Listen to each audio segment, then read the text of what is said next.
Well, hello, everybody. Robert Phoenix here. Getting a bit of a late start on a Sunday night because I was working on stuff. I was doing my best to research and it's a little sloppy, isn't it? I think. It's just. What if I tie this up here? Sound like it's a little bit better, don't you think? I think so. Anyway, I'm a little late because I've been researching some material on what happened yesterday in Pittsburgh. And we're going to talk a little bit about that tonight. Hello, Stephen. How are you? We're going to talk a little bit about what happened in Pittsburgh, but we're not going to, I have to be, how do I say this? I have to be very scrupulous about how I share and what I share with that event because it's a very hot topic, if you know what I mean. Very, very hot topic. We'll try to go over some of the things that have happened over the past 48 hours. Have you found answers? Hi, Jennifer. How you doing? Have I found answers? I have more questions than answers. We got two Jennifers in a row. Three makes it a trifecta. I have more questions than answers when it comes to what happened clearly in Pittsburgh. And, I've got some astrological forensics around it. They're interesting. And I have the whole thing with this guy, Robert Bowers, is, it's very unusual, highly, highly unusual, because he's got hardly anything attached to his past. And I guess I could kind of go into it a little bit tonight, but it's really kind of more 15 minutes of flame territory. But I could certainly talk about it as it relates to the chart of the moment. What's going on, Nocatino? What's happening? Thanks for showing up. Welcome to the Sunday night live stream. So it's a beautiful, we've had a most outrageously beautiful weekend here in Fredericksburg. Just the weather's just been so incredible after weeks of, hi Joe, after weeks of just being pummeled by rain. And we're back in the really nice kind of zone. I guess we're gonna get some more rain this week, but it's been a spectacular weekend. And we're just coming out of the full moon. The full moon is now in its waxing phase. Hello, Misty. The moon is in its waxing phase. So we've just completed the Taurus full moon, which happened a few days ago. And kind of coinciding in a lot of ways with what theoretically took place with the pipe bombs. It's really interesting. If you go back and Rosie seems in, hold on, what's Judy saying here? Hold on. She says, Rosie seems to be cashing in, but you're outside. Yes, I am outside. It's so nice out tonight. And my lovely downstairs neighbors are having a night in this evening, so I don't have to compete. Yes, so this is interesting. Like the outside is Rosie's domain, and the inside is Jasper's domain. I mean, Jasper just doesn't come out here when the full moon energy has been interesting, intense. Oh, shit. If you go back and listen to the show, the recording that Heather and I did around the full moon, we talked about revolutionary energy. We talked about radical energy. I mean, when we saw the full moon charts and started to dissect them, man, they were like, off the hook, these charts. They were really intense, super intense. And a lot of you who follow the work that I do and kind of cross over with Heather will know that and remember that and recognize that, because that's exactly what took place. We saw this crazy, wild, revolutionary, radical energy. And we've seen it over the course of the last 48 hours. Misty says, I cried a whole lot the past few days, that's for sure. Well, I tell you, do I get into this tonight or tomorrow? Maybe I'll get into it a little bit tonight. Why don't we do that? Okay. Because it was really interesting. I was working on, I haven't done a lot of writing lately. So I was working on a writing piece and I was off and running, and I had to jump off of it and work with a client who had kind of an emergency situation. And then after that, this whole thing with Pittsburgh kicked in. So I kind of stopped the writing, but I was working on a theme with the writing. And I think probably what I'll do is I'll talk about the theme that I was working on, and then I'll bring some of the background material that I was actually trying to bring into the conversation about kind of where we are currently. And one of the things that, why don't I just jump into it, okay? And what I'm going to do is I'm going to use the chart of the moment, not for this moment, but for the moment yesterday when everything went off the rails in Pittsburgh. Joe says that's for sure. My boss flipped a switch and fired me after saying she wouldn't do that and telling a mutual friend that her family loved me just the other day before. It was rather shocking. Yeah. We live in times that are just really so chaotic and unstable and deconstructive. Remember that word, deconstructive. And we're getting like multiple programs. We're getting simultaneous programs. And as we know, yesterday the moon was in Gemini, and we'll get into that. Well, the moon was in Gemini yesterday when this event happened. So I'm going to talk about that. I'm going to talk about the two events because they represent two. We had the pipe bomb series of whatever they were, and then this event in Pittsburgh. And so under the moon in Gemini, we see the representation of duality in two experiences or two events coming to the fore. Stephen says, if it gets confusing, whenever you're hearing the word moon, replace it with the word cheese. I think that's a really sage advice. Moon cheese, the full cheese, the wheel of cheese. They have wheels of cheese that look like the moon. I get that. Sophia says, new caravan group. Sophia's been sending me stuff over on Facebook on the caravan side of things. New caravan group is clashing with Mexico authorities this afternoon, and right now at least one killed by a rubber bullet. Black Market Minister says two inverted faces of terror. Yes, and they represent two different things. Carlos Sayoc and Robert Bowers represent two different things. So yeah, there's a lot going on. Apparently, there are. This is really interesting now. Okay, I don't know how much you're following, and Sophie has been sending me a bunch of stuff about the caravan over on Facebook. But there's apparently like militia groups now that are going down to the border, and I think Trump is sending 800, which is what I thought he would do, sending 800 National Guard or 800 reserves. I think they're reserves, which I guess is National Guard. But I think the interesting story are these militia groups now that are starting to go down to the border. Keep your eyes on that story, okay? That is a thread, and that is an arc that is playing into a theme right now that has everything to do with what happened in Pittsburgh and theoretically what happened up and down the eastern seaboard with these pipe bombs. Okay, so just keep that in mind and file that away, because that is another very real kind of scenario that we're going to have to deal with, and it's going to come at us, and we're going to have to see sort of like these people who believe in the flag and believe in America defend the borders, and then the subsequent debate. Now remember, once the election happens, like that night of the election, after it's all said and done, the smoke clears, the nodes are going to shift, and we're going from Leo.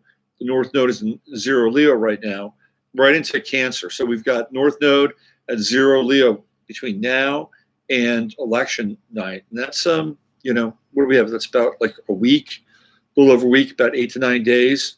I think it's 9 days before those nodes shift, and it's going to be very intense. So when we see the node shift, what's going to happen is we're going to see that energy go from all these kind of leonine aspects, and we've been talking about this for a while now on this show and a number of other shows.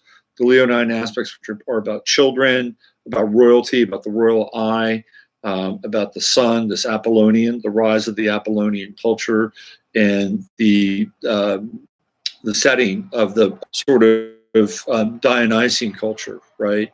Because when we think of Dionysus, we think of the moon, we think of things like lunacy and crazy.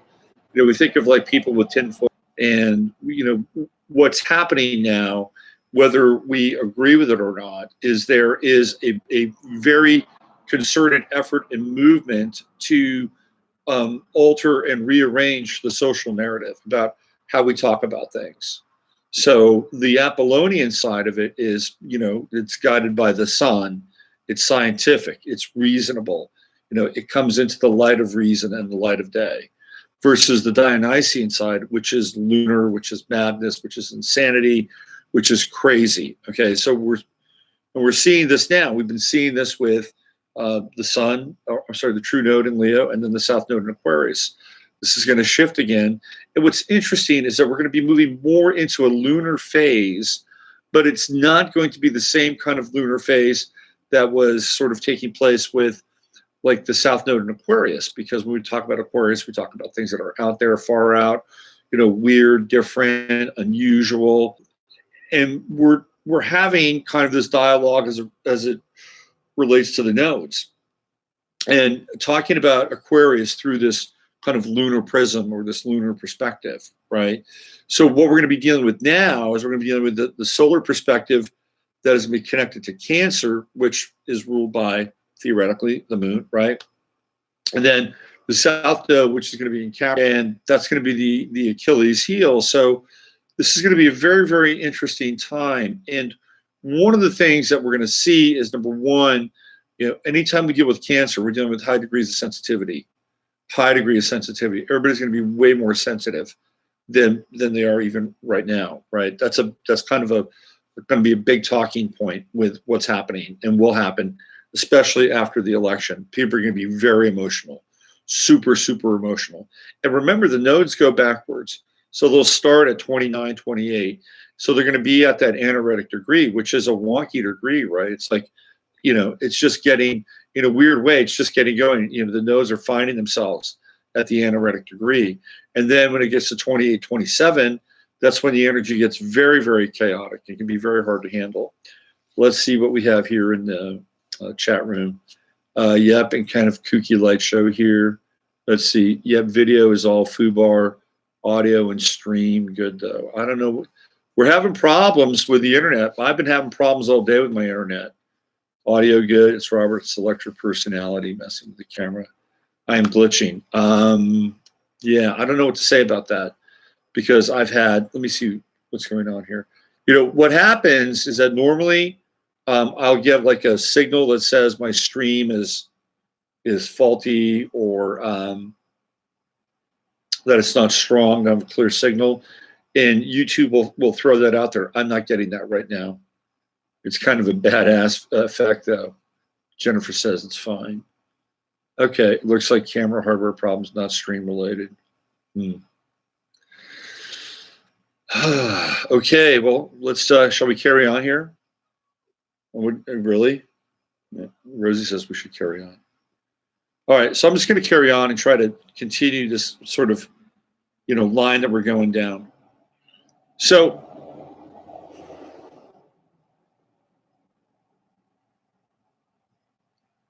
we're going to head into a phase where there's going to be a much higher degree of sensitivity. And it can be a good thing and it can be a bad thing. Now, when we get into Cancer, one of the things that we talk about, one of the things that I talk about with Cancer is a cardinal sign. We're coming out of Leo, which is fixed, and Aquarius, which is fixed. So with Cancer and Capricorn, we're dealing with cardinal energy. So when we get into cardinal Cancer, it's not just sensitive, but it can also be very, very protective. So you're going to see people get very protective about things, and quickly, early on, like right out of the gates with the election. I mean, that's going to happen. Okay, you're going to see that. You're going to see people get super protective. And remember, this is, and again, I'm sorry for the rest of you who might be in another part of the world, but this is a Cancerian country. We're, July 4th, happy birthday, all that, America. So that's when so it's going to affect the people clearly in this country. Now, the former Soviet Union, Russia, is a Capricornian country. So that south node is going to be going through Russia's planets. It could be a tricky time for Russia. Russia's going to have to really prove itself in some ways.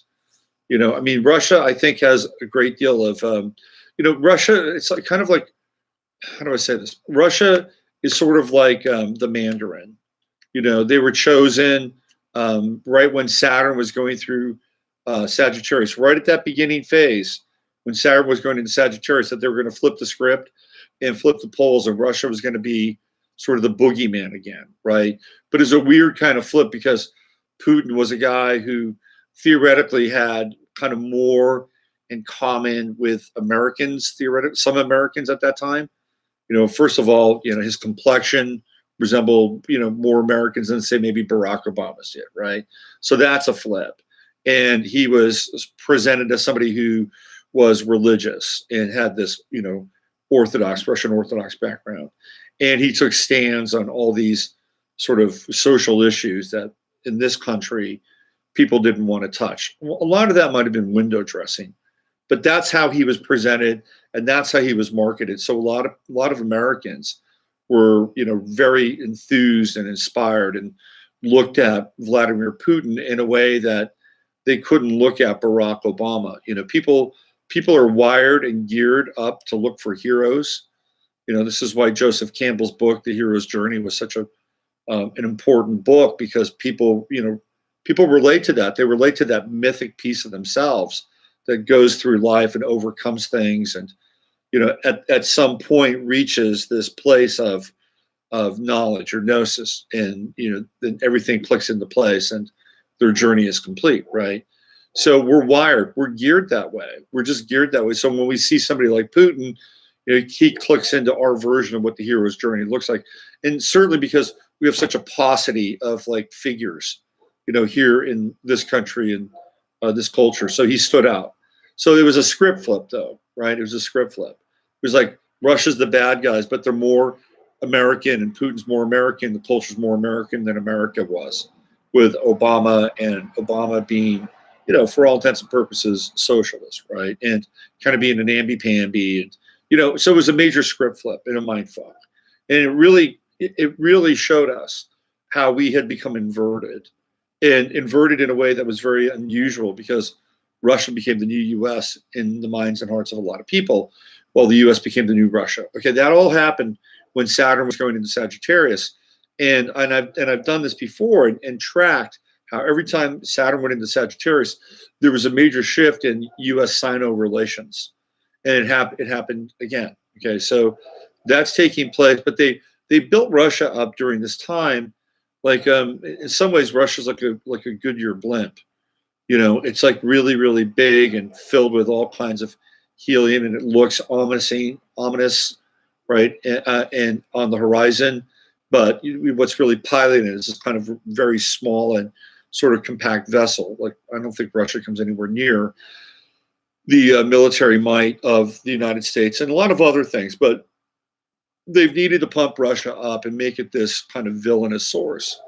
So Russia's going to get tested. And this is where I'm going with all this. Russia's going to get tested because that south node is going to hit all of its planets. I think Russia's got about 4 or 5 planets all in Capricorn, because when they decided that they're going to be Russia again, they did it when the sun was in Capricorn.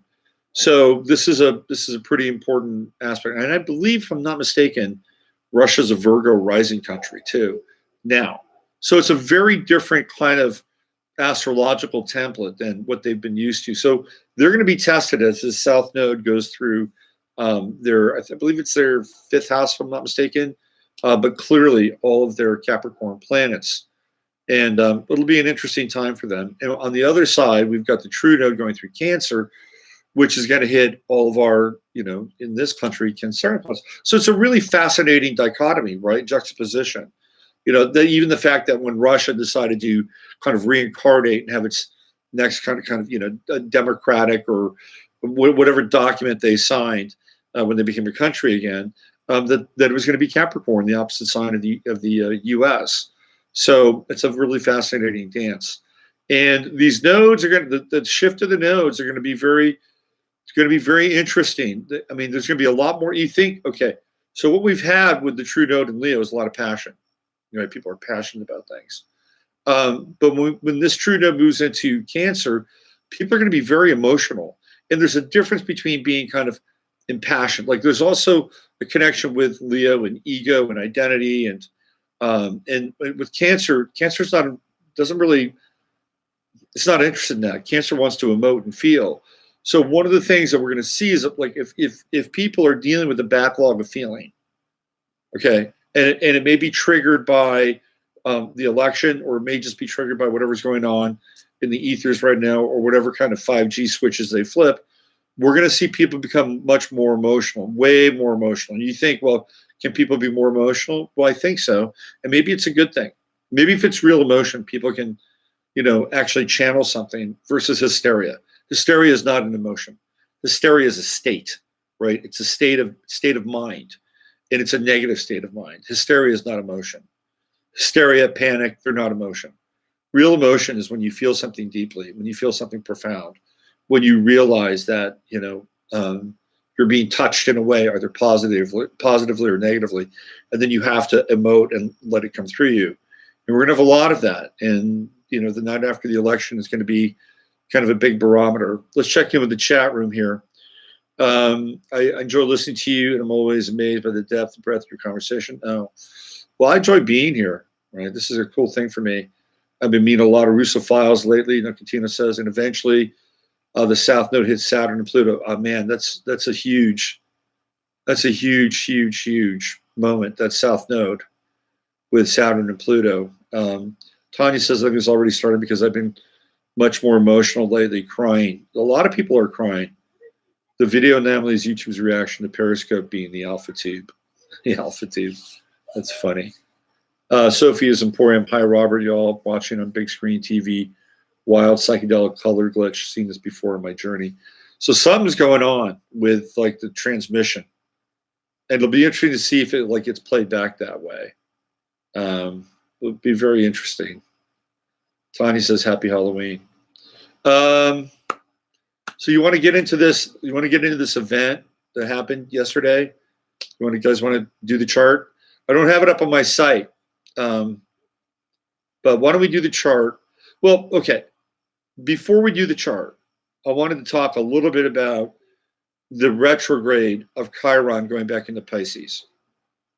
This is really an important piece, really important. Okay, so what if you want to go to astro.com?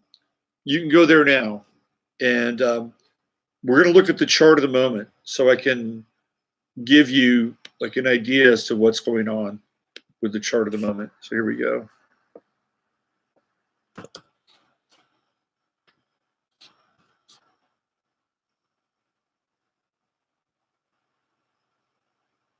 Okay.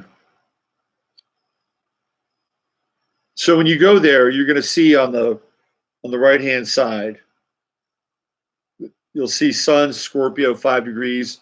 Here we go, the moon. I was just talking about Cancer, right? So now the moon is in Cancer. It's at 0 degrees. And we have Mercury. Well, okay.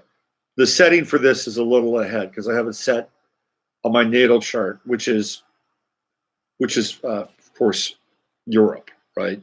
So the moon is a little ahead, probably here. What is it? It's probably about 28 or 29 Gemini. But in my chart of the moment, it's 0 Cancer. So when you wake up tomorrow, you're going to wake up with a Cancerian moon, okay? So that sensitivity is going to carry over into Monday. Monday is Moon Day. We got the moon in Cancer. We're going to have a sun-moon trine tomorrow. And Sun is in Scorpio, Moon is in Cancer. We've got Mercury in Scorpio and Venus in Scorpio. So all 4 of the personal planets are in water. We've got Mars at 19 Aquarius, and then we kick into Jupiter at 27 Scorpio. So you have a Mercury-Jupiter conjunction right now. That's really interesting. But between the Sun and Jupiter, we've got 1, 2, 3, 4, 5 out of 6 planets all in water. We throw Neptune in there. We got 7 planets that are in water. We throw Chiron. We're going to get into the Chiron discussion now. So out of 1, 2, 3, 4, 5, 6, 7, 8, 9, 10. 10 is the normal number that we use when we discuss the planets in astrology. And then I'm going to throw Chiron in 11.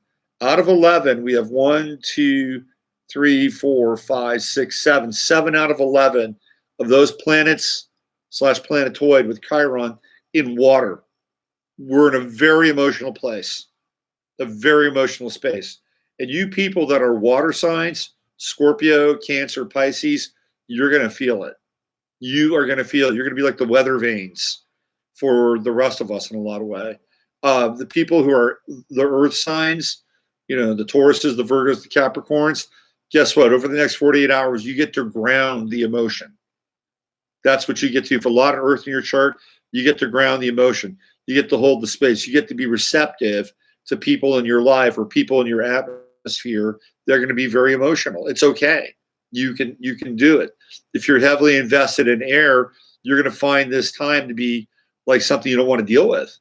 Like you just want to get on a plane and get the hell out of here. It's like everybody's so intense. Everybody's so emotional. Everybody's going through something very deep and profound. And there's a lot of mourning in the air, a lot of grief, because you're going to get that. You're going to get that on Monday. You're going to have people talk about what happened in Pittsburgh, and they're going to be channeling that emotion. You don't have to buy into that. You don't have to tap into that emotion if you don't want to. I'm just saying, okay? And that has nothing to do with that event. It could be for any event. If you want to, that's fine. You can go into it. You can feel it in your own way, experience it in your own way. That's fine. You also don't have to. This is for you air signs out there. If you got a lot of air in your chart, you want to get up here above everything. And that's what happens with air people. They're like, I want to get above this. Just want to get above it. I want to look down from a 40,000 foot view because I don't want to get caught up in the torrents of what's taking place down there. And for a lot of fire people, people who are going to be on the Aries, Leo, Sag side, the next couple days might be very frustrating for you because fire signs tend to want to initiate and make things happen. And with all the water that's going on, fire may feel bogged down and may feel, here, I'll give you an example. Let's say you're a salesperson and you've got a bunch of Leo in your chart. You're going into work tomorrow and you want to sell and you want to close because, you got quotas, you're coming to an end of a quarter. And then there's all this deep, intense water and you're dealing with people who are morose or people who aren't feeling like they want to talk shop or talk shit or do business. You're going to be like, what the hell's going on here? I really, I'm ready to go. It's Monday. I'm out of the gate. This is what fire signs do. But with all the water, that can be different. So just keep this in mind because normally we don't have this much water. Normally it's pretty balanced. But right now, a week of it for the next, 48 hours, 48 hours out, we have the moon change and it goes into Leo. And it gives us a little bit of a shift energetically. 3 days out, Mercury goes into Sag and we become philosophical and we begin to get into philosophical inquiry. Theoretically, that could be interesting as well. But I'm telling you right now, don't miss the boat. If you're into research and you want to go deep and you want to find stuff out, this Mercury-Jupiter conjunction is really good. So if you're, kind of like me and you want to pull things back and look underneath what's going on, the Mercury-Jupiter conjunction is fantastic for that. There's a lot of psychic energy that's floating around right now astrologically. It's like, what do you want to attach to, though? You see, that's the big question. A lot of psychics are just so sensitive and they're permeable that they just pick up on everything. They're like, they're like the old radios, and you tune in. They get channels, right? And so there's a lot of psychic energy that's happening right now. It's just a matter of what you want to tune into, and you can use this energy, especially if you're one of the water signs. If you're a water sign right now, that psychic channel is really deep, really, really deep. So this is a good time for research and get into the bottom of things. And this is going to be basically, on the table for the next couple of days. 2 days from now, when Mercury goes to that 29th degree of Scorpio, it's a little bit different. And you may want to be very, how do I say this, clear about what you're researching and sharing. By the way, we're moving into a time where things are going to be really heightened in terms of freedom of speech. I'm just telling you. And I'm probably going to talk more about this tomorrow on 15 Minutes of Flame. But one of the things that I do want to bring up is that Bill Cooper, who is a Cancer, right? Some of you people might know who Bill Cooper is, author of Behold a Pale Horse, interesting guy. Bill was not a saint by any stretch. Okay, Bill was kind of fucked up and had issues. And when you're gone and you have such a intense track record or history of being somebody who stood up for the truth, it's much easier for those sort of personality glitches to sort of like be overlooked. And not that it was a huge deal, but Bill was like super angry, and he was pretty well known in the researchers community as somebody who really liked to drink and drink hard and kind of get edgy. Like Bill was an edgy guy. Okay, that doesn't take anything away from his research or his dedication.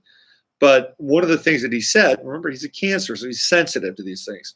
One of the things he said is, whoever fires the first shot loses. Okay, whoever fires the first shot loses. And he's absolutely right. He's 100% right, because the first shot was fired. It was fired yesterday morning at 9:48 a.m. Eastern Standard Time. Now, who fired that first shot, or what that first shot actually sort of looked like, that's a whole different discussion. But a first shot was fired. And for all intents and purposes, where we're going now will not be the same. It will not be the same. And I'm just telling you right now, it will not be the same. We're not going to be able to speak about things in ways that we were able to speak about them prior to what happened on Saturday morning. I guarantee you.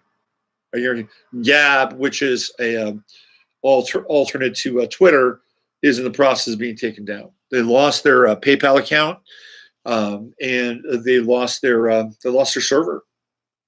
And it has to do with the fact that this guy, Robert Bowers, was on there, and he was posting, Robert Bowers being the shooter, or alleged shooter from Pittsburgh. He'd been posting lots of really intense and hateful and virulent screeds. And the ironic part about this Robert Bowers guy is that he was anti-Trump. I think it's really fascinating. He was anti-Trump. And for people that are looking to fit these pieces together and don't really want to take time out to research or, look behind the veil, because when you look behind the veil, you find things. There's a lot on Caesar Sayok, the guy with two names. I mean, there's a lot there with him. You can go to my Facebook page and see some of what's up with him, Brian. And there's plenty of how do I say this? Lee Harvey Oswald-esque kinds of clues around Caesar Sayok. This Robert Bowers guy is a whole different kettle of fish. And one of the reasons why is that he doesn't really exist in some ways. And I was probably going to here. Why don't we do this? Let me get into Chiron and Pisces, and then what I'll do is I'll talk about Robert Bowers and what I know about and what I've been able to find out, which is very little, by the way. So why don't we talk about Chiron and Pisces? Okay, Chiron. We know Chiron. What Chiron represents. Chiron is the wounded healer. It is that part inside of ourselves, wherever Chiron shows up in our part, we got to reconcile that. We have to bring it into our lives. We have to integrate it because it is uncomfortable. It is the thing that sets us apart. That's what Chiron is essential. If I could distill Chiron into one sentence, it is the thing that sets us apart. And it sets us apart from other people. It can set us apart from our families. It can set us apart from culture at large. Okay? Because one of the definitions of Chiron, what it means in the chart, is Chiron is a symbol of shame. And when we look at shame, theoretically, shame is the thing that sets us apart from other people, right? Like, for instance, let's say you think you're too heavy and you're ashamed of it. So because you think you're too heavy, it sets you apart from the rest of the world. Let's say you think you're like eccentric and crazy and have all these weird ideas. Well, that would set you apart from the rest of the world because theoretically the rest of the world is sane, and which is bullshit. Able to like handle reality, right? I mean, there are all kinds of variations around Chiron. So yes, shame is an important kind of keyword for Chiron, but ultimately it's about what sets us apart from the rest of the world. We have to integrate that. It's really important. And the degree of Chiron in your chart will show you the event in your life and at what year, give or take one on the other side. Like, so for instance, my Chiron is at 28 Aquarius. So I would look at a period of my time between 27 and 29, right? Because Chiron goes retrograde and all that stuff, right? Chiron chart. when I had to deal with my Chiron. That's when we have what's called the chirotic crisis. Not everybody has it, by the way. Okay, not everybody has it. So it's not like a slam dunk, but a lot of people do. I would say out of the charts that I read, I'd say maybe 90% of the people that I read charts for have had the chirotic crisis, and it's around their age. Okay. So we know that Chiron is this thing that we have to integrate, the thing that stands out, the thing that separates us, keeps us apart, the thing that we think makes us different, right? That's the nature of Chiron. So we had Chiron in Aries. And as soon as Chiron went into Aries, man, we went into the gun trip, right? We went into the gun trip. You know, we're talking Parkland, we're talking David Hogg, we're talking March for Our Lives. We also went into the wounded male and hashtag Me Too, right? Going after the, you know, it was like, here we go. You know, it was like the wounded, it's like the wounded male is like the sort of the wounded bison. You know, it's like the wounded bison on the plains. And then all of a sudden, you know, this pack of hashtag Me Too went after the collective, you know, wounded male. That was going on because that's what Chiron and Aries represents. It represents the wounded male. And, you know, men, a lot of men they're wounded. They have issues, right? And clearly there were some, you know, incidents that came up with the hashtag Me Too, which were, you know, stuff to look at. I mean, that's part of the aspect, right? I mean, it's part of dealing with astrology. And then there's another part of it where, because astrology is dualistic, where we begin to see at times that there can be, how do I say this? An over kind of accentuation, or there can be kind of a tectonic, not kind of a shift, kind of a tidal shift with energies when certain alignments, especially at the early degrees, come into play. So I'll give you an example. Okay, so Regina Meredith is married, and she's married to a really cool guy named Zeus. And right when Chiron and Aries came out, he came out with a book about the empowered male, and I need to have him on my show. So that's part of it. It came right out of zero Aries, Chiron and Aries. Whether you like him or not, Tucker Carlson decided that he was going to get into this kind of male-oriented movement with Chiron and Aries, right? So we're seeing kind of both things kind of begin to equal themselves out at the beginning of Chiron and Aries. Hashtag Me Too. And then on the other side, we're seeing men kind of realize that men are wounded. It's like, okay, well, let's step up here and let's figure out a way that we can, you know, turn this ship around, however we're going to do that. So what's happened now is that Chiron's retrograded, and it's in Pisces. And it's at 28 Pisces. So it's right at, you know, it's kind of right at that. I don't think it goes back any further than 28. But when you get to 28, 27, that energy is all over the place. Okay, it is all over the place.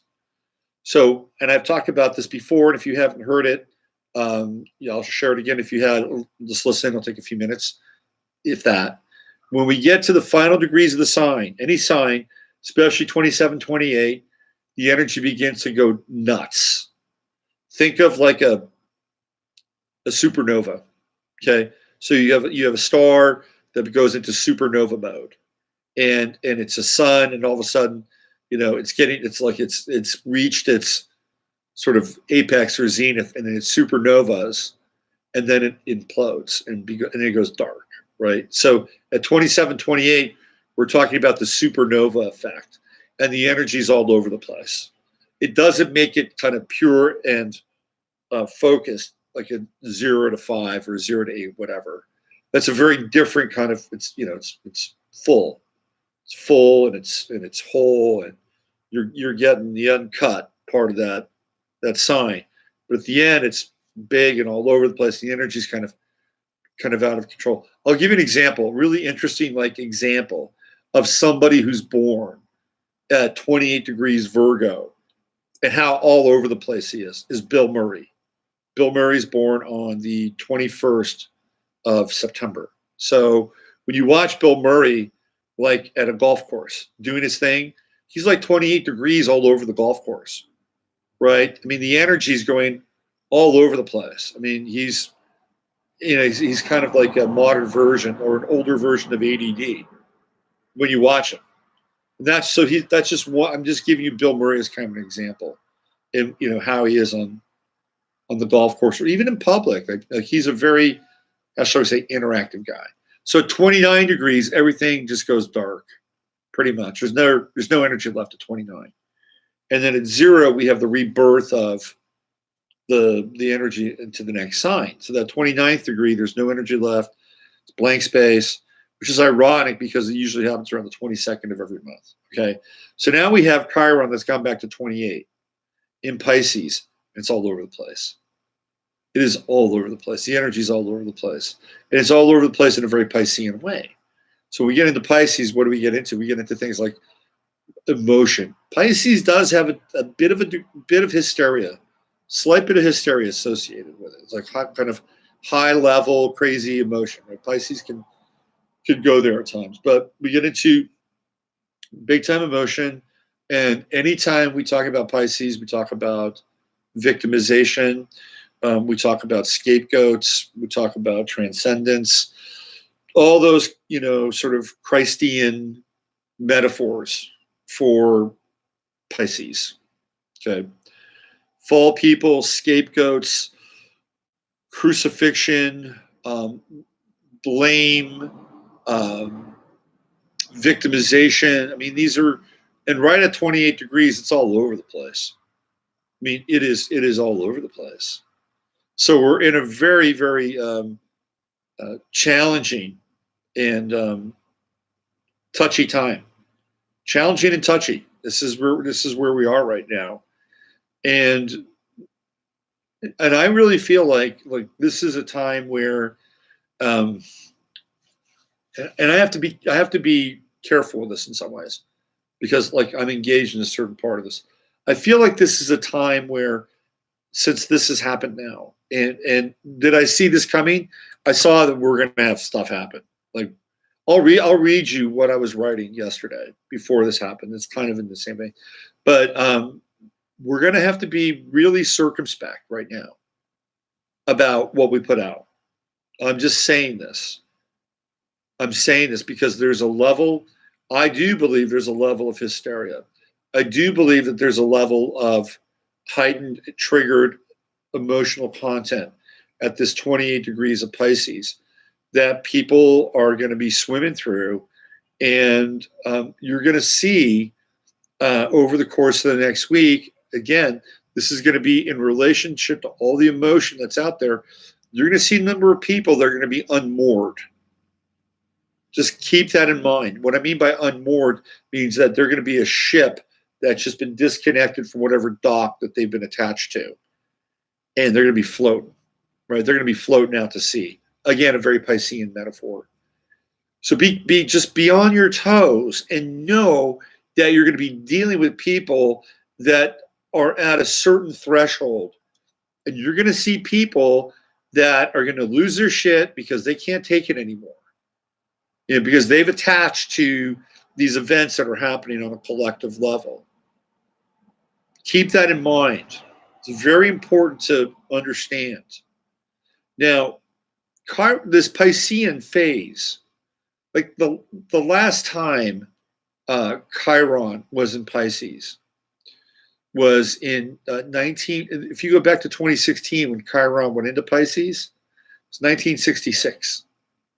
When you look at 1966 as a year, 1966 is pretty nuts. It's pretty nuts. And that, between 65 and 66, that's when we had a Saturn-Chiron conjunction, which is very rare. And people that are born I've often found that people born in 1966 have had difficult lives in life paths. It's not an easy year to be born into. Number one, it's a 22. Number two, it's the year of the fire horse. And number three, it's a Saturn-Chiron conjunction. And for the most part, opposing Uranus and Pluto that were in Virgo at that time. It's a very intense year.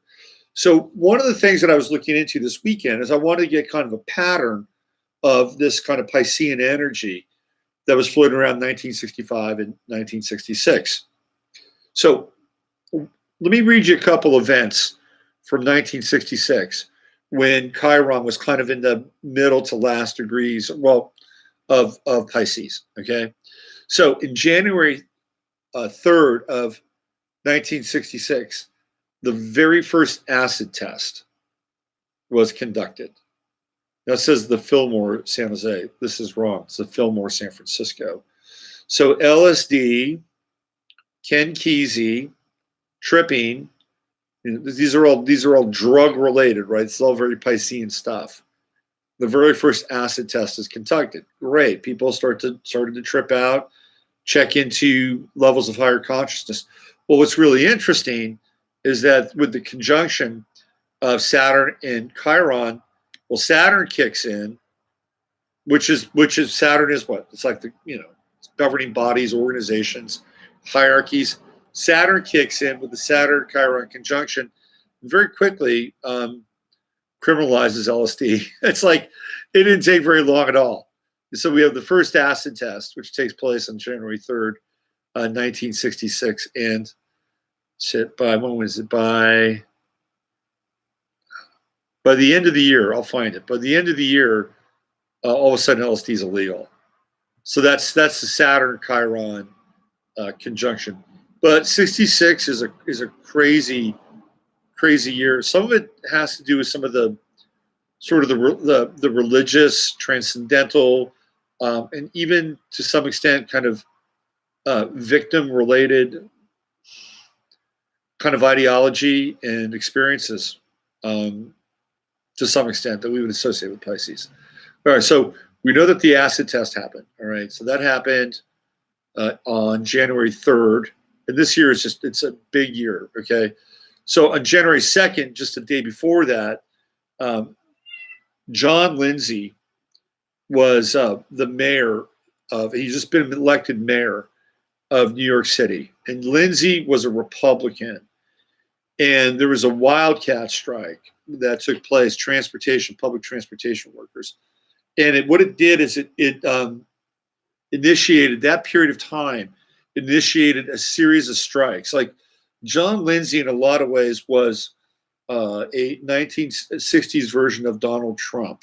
Not that he was a playboy or whatever, Trump theoretically was, or kind of a media pariah, but he was targeted.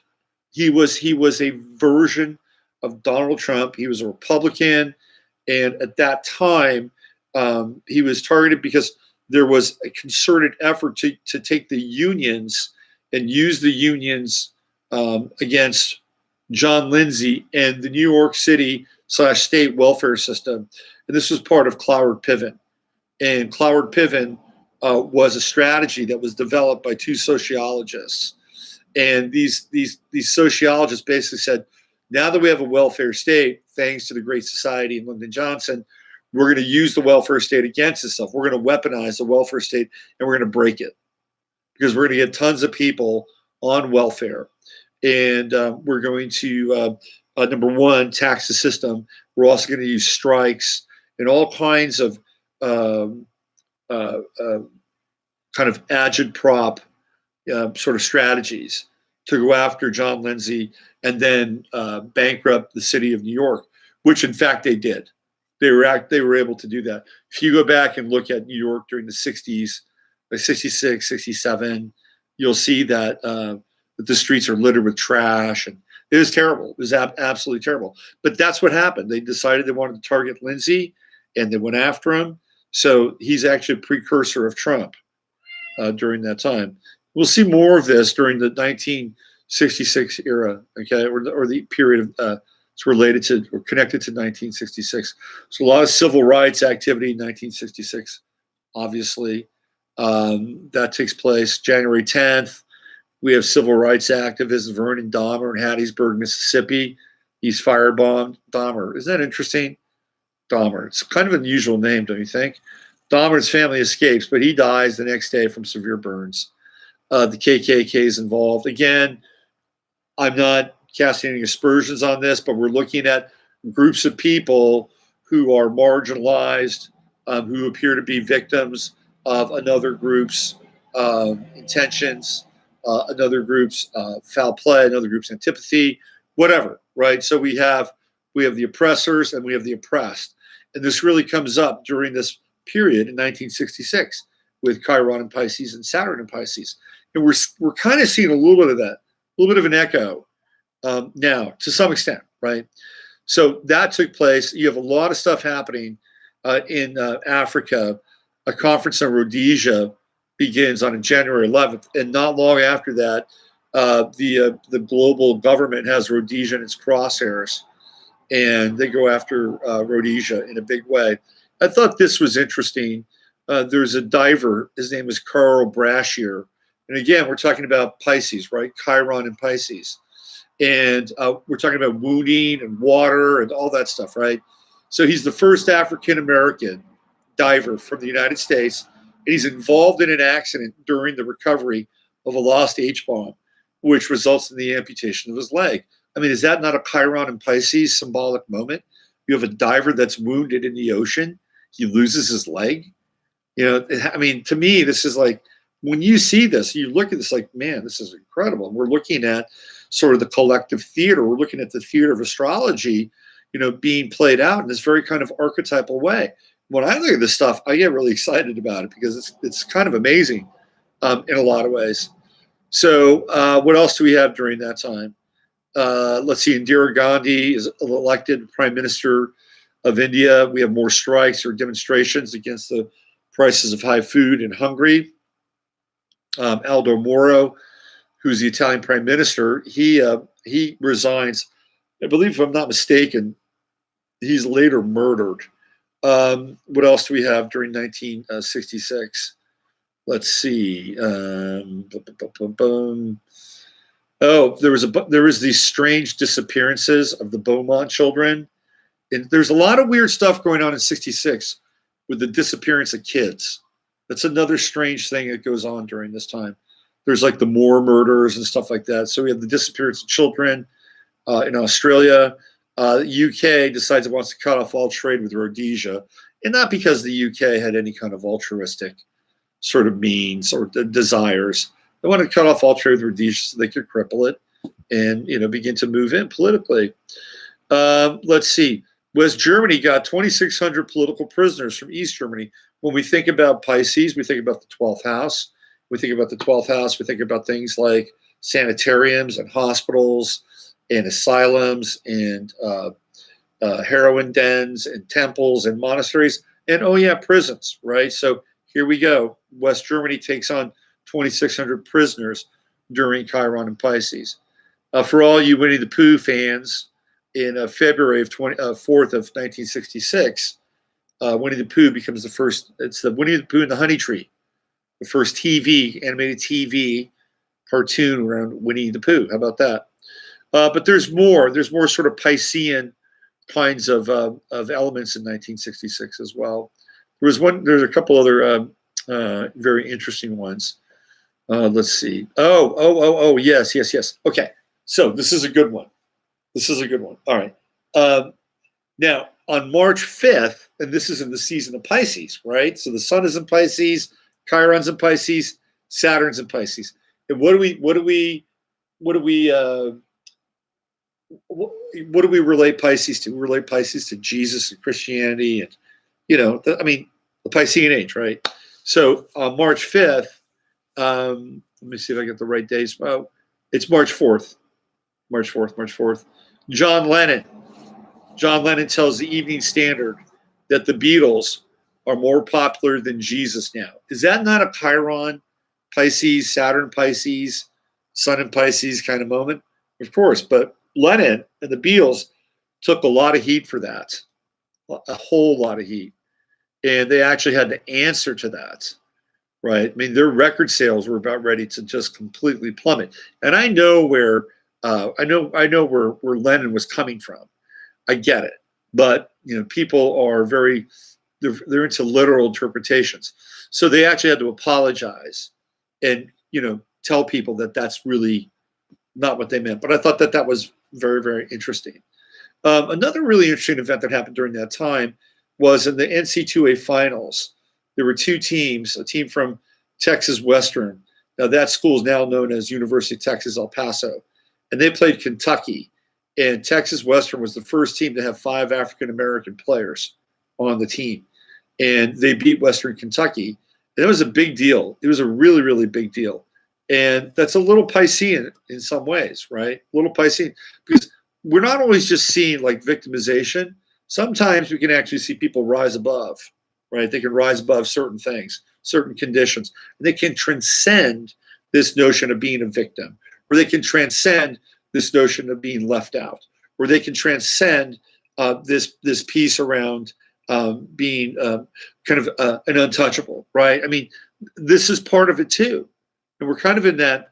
We're kind of, quote unquote, kind of in that place now. It's a little bit different, but certainly that team did that. Let's see what else was going on. This is just like the first few months. 1966 is just replete, absolutely replete with some really, really interesting, like Piscean material. What else do we have here? There was a couple that were really interesting as I was going through this. Let me just see. Oh, here we go. Okay, so when we talk about Pisces, we do have kind of a relationship in some ways to religion, right? I mean, Jesus was a religious man. I mean, so we, theoretically, it begins to kind of enter into the discussion. I believe the 2 most religious signs are Sagittarius and Pisces. One is exoteric and one is a little more esoteric, right? When we get into Pisces, we get into esotericism. We could get into some degree of the occult or esoteric kind of interpretations of spirituality, some of which can be light and some of which can be perhaps decidedly dark. In April 30th of 1966, the Church of Satan was formed by Anton LaVey in San Francisco. So again, it's kind of in that kind of Piscean realm, right? And it's very interesting. So we have the Beatles saying they're more popular than God, they're bigger than God. Then you have Anton LaVey starting the Church of Satan. It's 1966. Okay, we can get into that 6-6 numerology if we want. I'm not going to spend a lot of time there, but again, this is happening during that Saturn Chiron conjunction opposing Uranus and Pluto and Virgo, which to some extent kind of more on the ordered side. There are a few other things in this year that were absolutely fascinating. See, a Seaman strike is called in Britain, of course, Seaman Pisces. And then, like on the same day, Pet Sounds by the Beach Boys and Blonde on Blonde by Dylan, they're released on the same day. Now, I'm not really getting into sort of the Chiron and Pisces part of this, but it's fascinating. These 2 massive records are released on May 16th, same day. Not long after that, this is weird, is that Dylan gets hurt in a motorcycle accident, and he's not seen. He's not seen for almost 2 years after that. It's a really interesting sort of moment in popular culture. They have the first, it was the White House Conference on Civil Rights. Again, we're into Piscean territory there. What else do we have? Let's see. In 65, just the year before, in 65, when we had, again, it was very early Chiron and Pisces. It was the final kind of, not a conclave, but it was the final meeting of the Vatican and the Catholic Church around Vatican II. That's actually signed, sealed, and delivered in December of 1965. And it changes the Catholic Church, and it changes religion from that point forward. That's all part of Chiron and Pisces, by the way. Let's see, what else do we have here? The Seaman strike ended on July 29th. And then the National Organization for Women, now founded in Washington, D.C. on June 30th. Again, Chiron and Pisces, Saturn and Pisces, trying to deal with people that are underrepresented, people that are victimized, whatever, however you want to language that, right? Now we have an organization that has been created for this very purpose. So we can see 66 as being the year where, I don't want to use the word victim because it can be, I think, a bit, I think it's kind of loaded. It's kind of a loaded word. I'm not afraid to use it. Trust me, I'm not. But we can see that there are, this year, 66, that there are people that are kind of either underserved, or they're not well represented, or to some extent they can be even taken advantage of, and say, hey, look, you can get a better deal over here. I mean, that's what happened with Cloward Piven. I mean, these people went around. This is what, to a large extent, Saul Alinsky was doing. Like, they would go door to door. The community organizers would go door to door, and they would tell people about welfare, because welfare was fairly new in 1966. They would tell people about welfare, and they would say, hey, you're entitled to welfare. And people would say, well, gee, what's that? Well, welfare is something, if you don't make enough money, the government will support you. They'll give you more money to make up for the money you don't have, right? And there were people that did not want to go on welfare. Like, there were people that had a lot of pride. But Alinsky and Cloward Piven and the community organizing culture that was just beginning to explode at that time really wanted to take advantage of this big opening that they had. So this is where the rise of the welfare state also begins. And they begin to, again, kind of, weaponize sort of the system in a lot of ways. And so these people, I believe, were taken advantage of, right? They were taken advantage of because they were told that it was going to be something that would be good for them, and that they deserved it, that it was their right to have this because it was a law or whatever. And as a result of that, in many cases, it was a move towards disempowerment and actually more victimization. So those people were taken advantage of. That's my opinion. You may disagree with me, but those people were taken advantage of. And what happened is, out of that time and out of this period where Chiron was in Pisces conjuncting Saturn, right? Saturn comes in, and Saturn is the governing body. Saturn is the body politic. Saturn is the organization. Saturn comes in and says, okay, we're gonna take Saturn, and we're gonna weld ourselves to Chiron, and people that are left out, feel left out, could be left out, and we're going to use the system in a Piscean way. This is what happened in 1966, clearly. Okay, so this, when I talk about victimization, I'm not talking about those people that they were victims of their circumstances or society. No, they were victims of the people that were preying upon them, that wanted to bring them into the system, because those people really didn't care in some ways about those people. I mean, maybe they did superficially, but what they were really trying to do was they were trying to put numbers together and then use those numbers against the system itself. This is all Chiron in Pisces from 1966. Okay. What else? We have Lyndon Johnson signed the Freedom of Information Act. Well, that's interesting.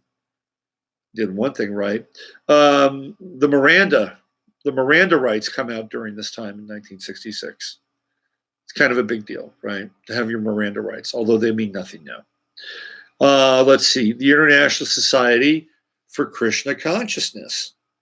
Okay, here we go. Pisces, right? It's Pisces. We're talking about consciousness, transcendentalism, and then Saturn is the organization. It's the binding together, right? It is the formalization of the intent of A.C. Bhaktivedanta Swami Prabhupada. And all you have to do is just give up your money, all your money, and give up your desire, and don't have sex, and go to an airport and ask for money and hand out flowers. And then if people seem really lost, ask them to come to the ashram. That's what was going on then. I have a funny story to tell. So I knew this guy one time. He was a friend for a brief period. Cool guy, taxi cab driver in New York City. And he was telling me how when he was living in New York, he was driving a cab. He had a roommate. A guy ran in a room in his apartment. And he came home one day, and his roommate was there, and his head was shaved. And he was with these three other people whose heads were shaved, and they were Krishnas, right? And he was leaving. He was leaving with the Krishnas. And so my friend said, where are you going? And he says, well, I'm going with them. So you're leaving? He says, yeah, I'm leaving. I'm going with them. He said, well, what about the rent? He says, it's just an illusion anyway. And then he left. It wasn't an illusion to my friend, right? He had to deal with the rent that the guy wasn't going to pay because he went running off with his Krishnas. I always thought that was a very, very funny story. He told me that. I laughed a lot. Let's see what else in 1966. A very pivotal year. There's a lot going on in 1966, man. We got coups. We got strikes. Let's see. We have murders. Richard Speck. Charles Whitman, the guy that got up on the water tower at the University of Austin, right? UT. That guy, Charles Whitman, 1966, August 1st. Right? Talk about victims. 14 people dead, 32 wounded. That was 1966. The World Trade Center, bang, groundbreaking. August 5th, 1966. That's the day it all starts, right? August 5th, 66. Shaky foundation with Saturn and Pisces, Chiron and Pisces. You know, the World Trade Center, you guys know this, laced with asbestos. It was like, it was so toxic. Like, in order for them to go in and pull that asbestos out, it was, what they really just should have done is just, level the buildings. Oh, that's what they did.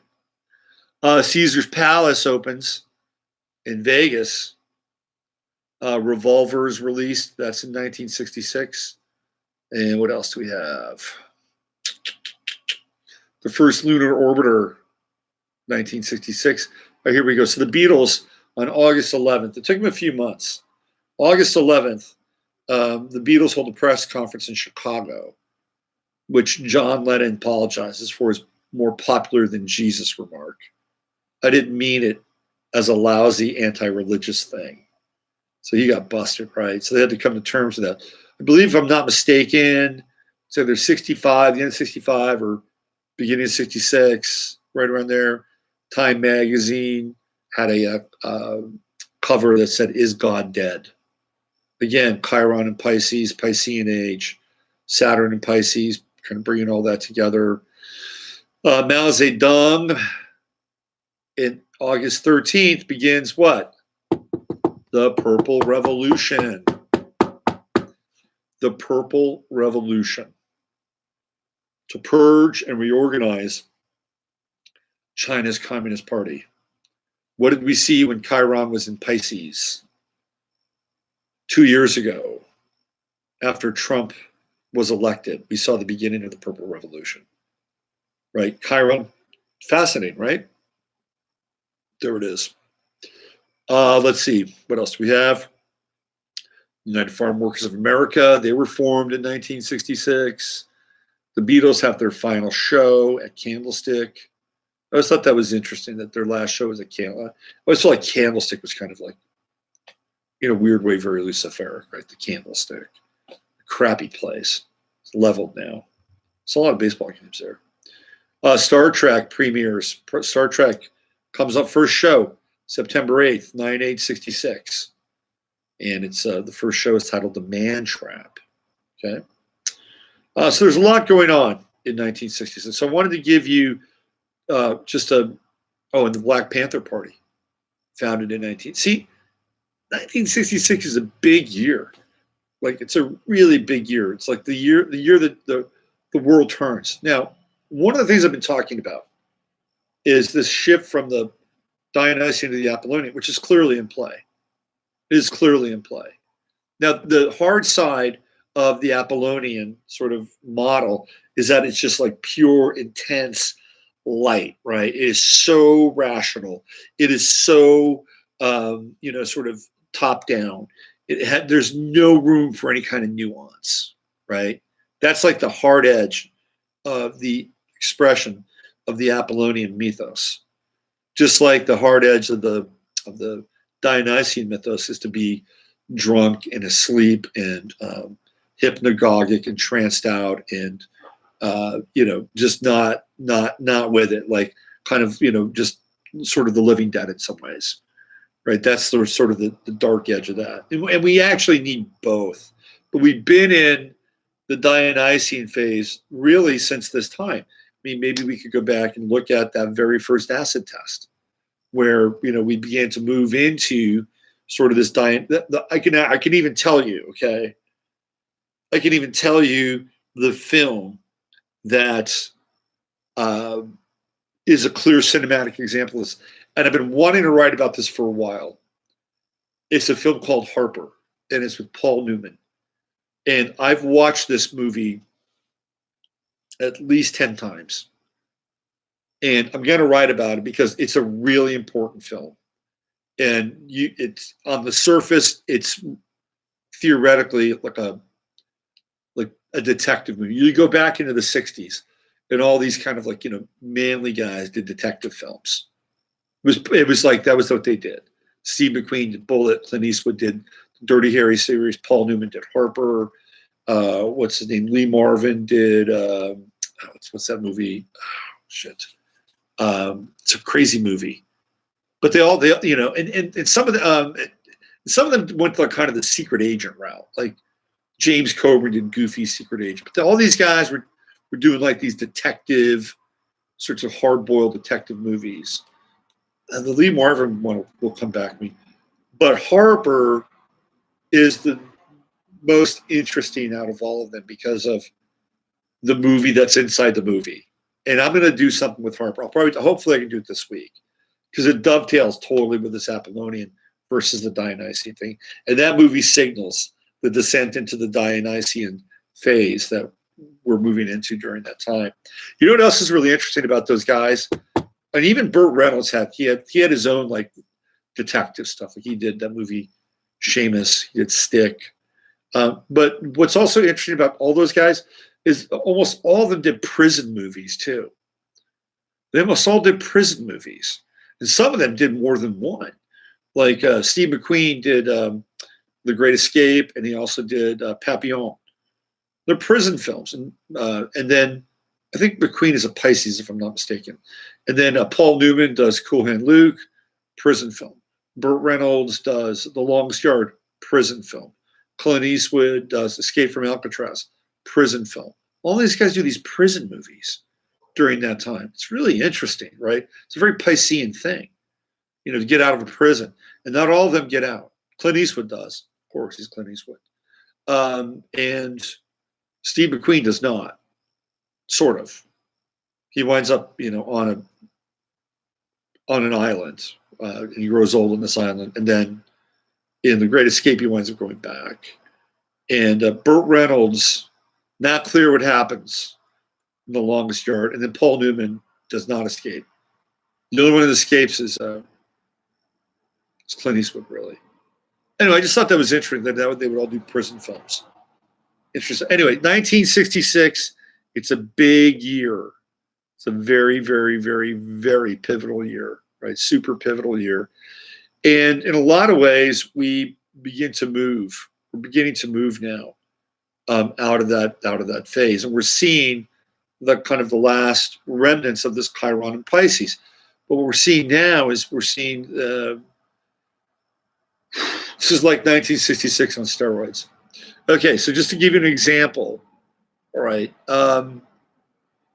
So the first acid test takes place on January 3rd.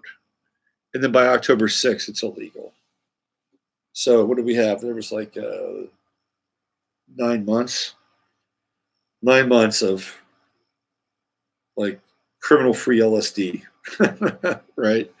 But that's Saturn. That's Saturn, connecting in to that Chiron in Pisces. All right, let me check in with you guys in the chat room. See what you're up to. See what you're doing. The video anomaly is, what do we have here? McQueen is, thank you. He's an Aries, yes. Point Blank, that's the movie. Is that a trippy movie or what with Lee Marvin? Point Blank. Cool Hand Luke was the prison film with Steve McQueen. Yeah, Chiron is also in Pisces during the Civil War. Thank you, Black Market Medicine. Whitman had a brain tumor. I guess that's what made him climb up in that tower. History repeats. When you fix me, I will be the best victim money can buy. Oh, I like that. Beale's album Burning in 66.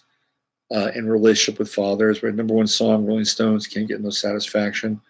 Prophetic, Laugh Out Loud. Let me see what else we have here in the chat room. Tell us a joke. Tell me a joke, please, please. I don't know jokes. I don't do jokes. I wish I did. I do bits. I don't do jokes.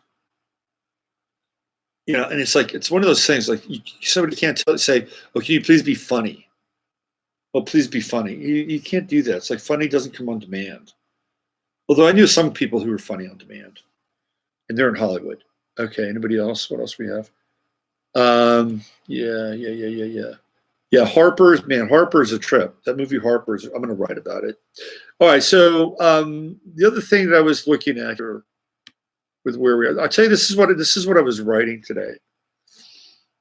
I'll just bust. It was yesterday, and then I had to go into working with a client, and then when all hell broke loose, right, in a weird way. Let's see, where is this? It's right here. Hold on. Yeah. So, yeah, I was playing around with this idea of like the scapefish goat, and how we're in this interesting time of like also Capricornian and goat symbolism. Because it was really interesting, because for a long time, when somebody was a goat, they were, when somebody was a goat, they were a fuck up. Like there's this saying, he went from goat to hero, or he went from hero to goat. But then goat got changed and became greatest of all time. So now when we talk about goat, it's weird. Like, we don't talk about goat in the same way.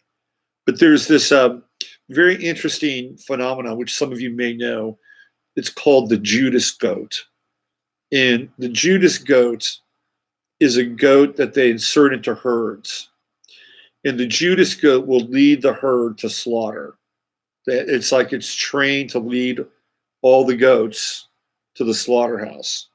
And that's where we get the name the Judas goat. So we have a lot of goat symbolism with Capricorn, Saturn in Capricorn, Pluto in Capricorn. Then we have the Neptunian symbolism, and the Piscean symbolism, which is the fish. So I was getting into this idea of the scapefish goat. If you go back and you look at old pictures of Capricorn, you'll see Capricorn is part sea animal and part goat, right? And so I kind of got into this and was sort of pulling it apart. You look at Capricorn,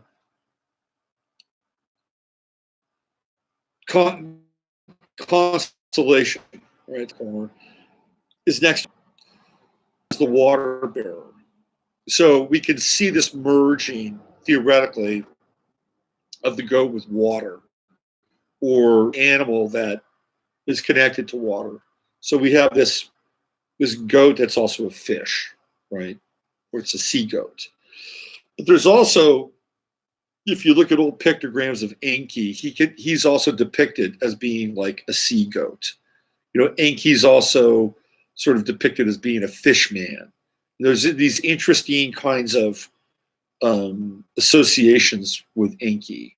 Then, of course, the Dogon talk about Nomo, and how Nomo is their creator god. And they talk about him as being a fish man.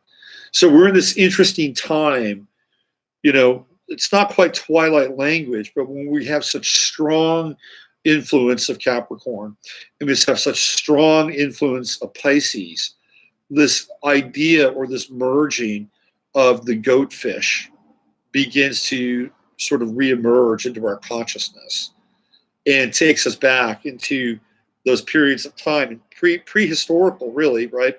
Antediluvian time, where these images began to sort of populate, walls or cenotaphs or papyrus or whatever, or even in the world of the Dogon, which is an oral tradition, right? This is what they talk about.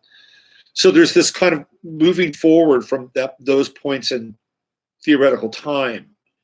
Right now, astrologically, with this, and again, it's going to be the last sort of, time where we're going to Chiron and Pisces moves back into Aries, but it's at that degree where the energy is crazy, right? It's crazy energy. And then we have Neptune and Pisces, and we have Saturn and Capricorn, and now the nodes are flipping south node. So we have this merger, this kind of entity of the goatfish, sort of reassembling. And it represents some very interesting things, right? Like I said, the Judas goat, which leads all the other goats to slaughter. We have the fish, which is, again, connected to Pisces and, being caught in a hook and, being flayed. And the fish gives life, to other people. And this is why the fish is an important symbol, right? So these are very interesting astrological times as it relates to sort of this hybrid sort of typology of the goatfish and what it represents in terms of our collective relationship. Because there are people, who believe that certain people are Judas goats, right? Some people will talk about QAnon as being a Judas goat. Some people have said that Alex Jones is a Judas goat. Some people say that Judas goat. Some people said that Barack Obama. You see, they all can take that kind of personage, right? So so we're definitely kind of in that realm of Twilight language. And then, of course, we have, the funds, the victim funds. By the way, and I'm going to talk more about this tomorrow on the show. Do you ever notice how none of these shootings ever take place out in the open? Never. They're always enclosed. They're always either in a theater, in a school, in a church, in a temple, right? But never out in the open. I'm just throwing it out there. So to that extent, would those be 12th house experiences? Yes. I believe a church is a 12th house experience. It's a 12th house experience. Church is a 12th house. Some people might say, it could be a 9th house experience. Maybe. I think it's a 12th house experience. Movie, certainly. Schools are not. Schools are 3rd house experiences. But I think we can use the 12th house as a anchor for churches. All right, let's see what else we got going on here with you people. Let me check in with you. Hook is also Hebrew letter on the tower. IRC reboot on Netflix. It's so dark. Wait, no mouth that eats the hook. The picture is going crazy again. The hermaphroditic goat. The hermaphroditic goat is Baphomet. Unless the light show glitches dancing around again. Sometimes you go invisible. I just see the skull face. You might.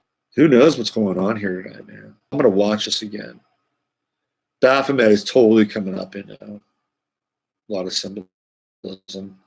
Sabrina, spooky. Was there a skull face that came on here? Did you guys? Ooh, I could see the light. There's something going on over here.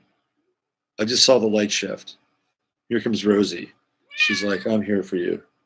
I'm here for you. Rosie's fierce. She's fierce. Wow, interesting. I got to go back and watch this. Let's see. Your picture is going off the rails. Oh, interesting.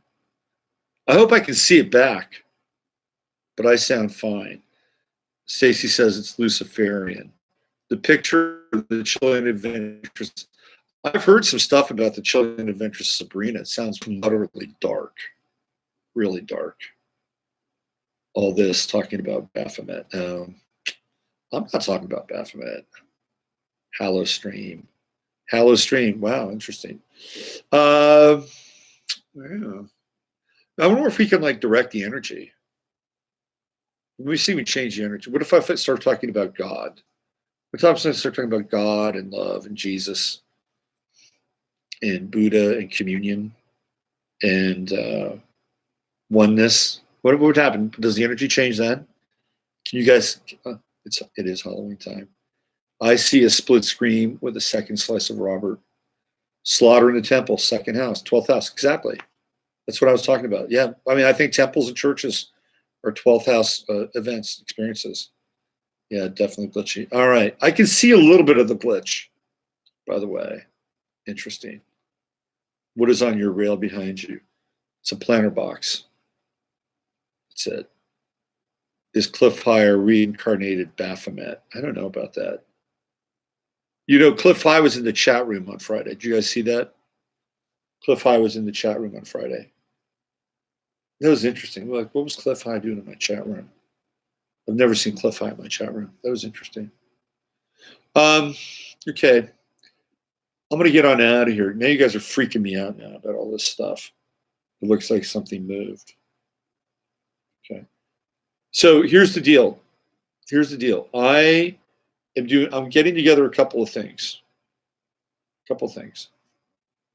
Number one, I'm looking for 3 really dedicated students who want to learn astrology, and 666 is flashing. Oh, somebody's fucking with my video then.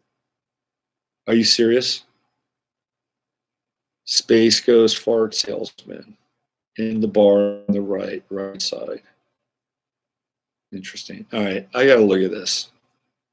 Anyway, listen, I'm going to be taking on 3 students. If you guys want to study with me, I got 1 student I'm talking to right now. No symbol is bad or good. It's what we will make of it. Okay. I don't see 6. That had to be a joke. Okay. And then I'm going to be working on a class. It's going to be like a 5-week webinar. Right side top flashing. And it's going to be on thinking astrologically and beyond. And I'll have some. All right, listen, hey, buckle up. Took screenshots for you. We'll send you your messenger. They are showing themselves for unbelievers, mockers. This is great. I'm seriously interested in astrology. Looks like the signal in the movie Contact. We'll see when it plays back. Sounds great. I don't see. All right, this is going to be cool. When does it start? When does the course? The Thinking Astrologically and Beyond course, I'm probably going in December. And it's going to be a 6-week course. Robert, Peter, good old porn star, great stream. That's funny. Old porn star. Hey, Peter North. Right on, Peter. In the infamous Peter North. Hey, Gina. I can see some lights flickering back there. I'll keep you guys posted. The Thinking Astrologically and Beyond is going to be very cool. It's going to be good because what I'm going to try to do with that is basically, create a template that we can work together, think astrologically, but also think symbolically, archetypally, synchronously, multidimensionally. So we're going to do it together. I've got some really cool materials and some ideas, very experiential. We're going to be working together as a group, right? So it's going to be a pretty cool webinar. It won't be crazy expensive, trust me. But it'll be really cool. And I think you're going to be a part of it. Horrible stream. I'm sorry. I'm sorry about the stream. We'll tee it up again next week, and 15 minutes of flame, and we'll see what happens, man. I don't know. This has been unusual because I haven't seen anything. I've done the same thing, same connection. Most of it was great. Okay. I have on my calendar class tomorrow. Yes. Anna's one of my students. Hope your schedule agrees. Of course, maybe his VidCam batteries are low now. It's all same as it ever was. It's Cliff High's bots. Hey, Adam, what's going on? Nice to see you. Adam's studied with me. Adam's done some stuff. Adam is a really bright guy. And Anna is studying with me now. Okay, I'm out of here. Hey, thank you, everybody. Have a be gentle this week. I'm telling you, be gentle this week.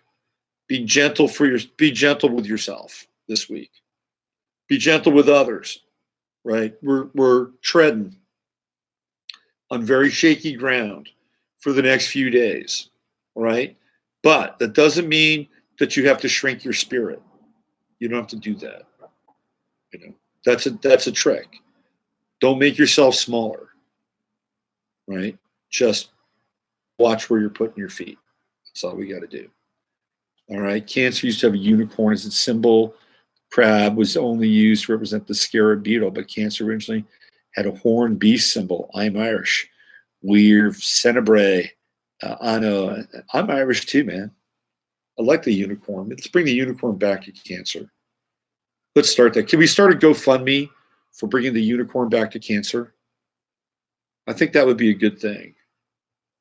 How does that sound? Yeah. All right, everybody. Hey, love you all. Oh, we didn't do any unconditional love tonight. You know that? Who wants to get some unconditional love tonight? Has Anna, have we gotten Anna yet? Have we given Anna any unconditional love? I don't think we have. You know, Anna, I'm just going to tell you right now, Anna's a nurse, and she does great work. She's a wonderful person. She's a mom. Let's give it up for Anna. Let's give a little unconditional love on it tonight. Here we go. Give it up for her. There it is. Give it up for her. There you go. Give it up for her. There we go. Love you, Anna. Maybe the people in the chat room can give it to you a little bit too. There you go. Oh, Joe got fired from your job. Okay, Joe, you can tag along. We'll give it up. We can bring Anna and Joe together. Okay, there's plenty there. A little for Anna and Joe. Come on, Joe. We're going to give it to you too. There we go. Both of you get it. The world is big enough. Anna and Joe. The world is big enough. We got enough. We have enough. We can share it all. All right. I'll be back tomorrow, bright and early. And I'm going to get into this guy, Robert Bowers. Didn't want to do it tonight. It's not appropriate. I'm going to get him tomorrow. We're going to deconstruct that a little bit. So we may not be able to see the whole picture, but there are some anomalies here that are freaky weird. Okay? All right. Love you all. And for those of you who like to get up in the morning and watch the other version of what I do, I'll see you then. Till then, take care. Good night.